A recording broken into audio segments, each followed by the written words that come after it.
The Faraway Paladin is one of those shows that don't know what they want to be. It's supposed to be an isekai, although that doesn't play any part in the plot besides making a few vague references to our world. In essence, the author threw it in there because isekai sell more than clear-cut fantasy series. Oh, and also because it's a cheap explanation for why the protagonist is overpowered. It's not because he trained hard all his life, it's because he's an otaku loser from our world. The pacing is also messed up, since there is close to nothing going on in terms of action in the early episodes. Instead of that, you get prolonged info dumps in an area that is empty of life and with nothing to look at in general. Then, out of nowhere, the protagonist can defeat gods with not much training. Suppose this was done for giving the viewer the time to get to like the main character before the action-adventure portion of the story begins, but it was done in a very dull way. There is nothing special about the protagonist you haven't seen in a myriad other shows. The support cast of monsters won't follow him when he leaves, so you getting to like them amounts to nothing, and when the action part begins you are eye-rolling with how out of left field it is.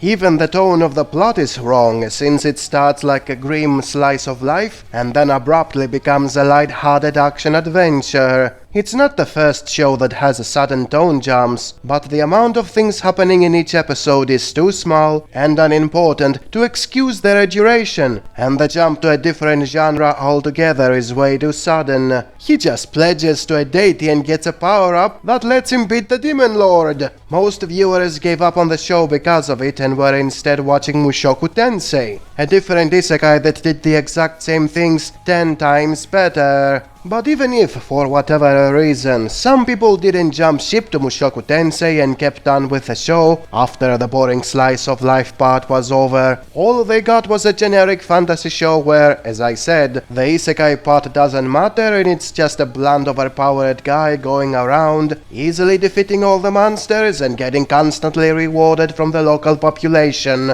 I mean, why wouldn't he? The very first enemy he defeated was the strongest monster in the world, and he did it with no battle experience. What can possibly pose a challenge after that, or be a worth enough reward? But even if someone is pleased with all this nonsense, the anime just doesn't look so good. The production values are subpar, the CGI is awful, the colors are flat, and the character designs are bland. In the post-Demon Slayer era, that means nobody will remember it after a couple of weeks. Thus, as a whole, the Faraway Paladin did nothing right. All its chances to be remembered for something it did better than any of its contemporaries were squandered early on, and what was left in the second half was a by-the-numbers fantasy adventure.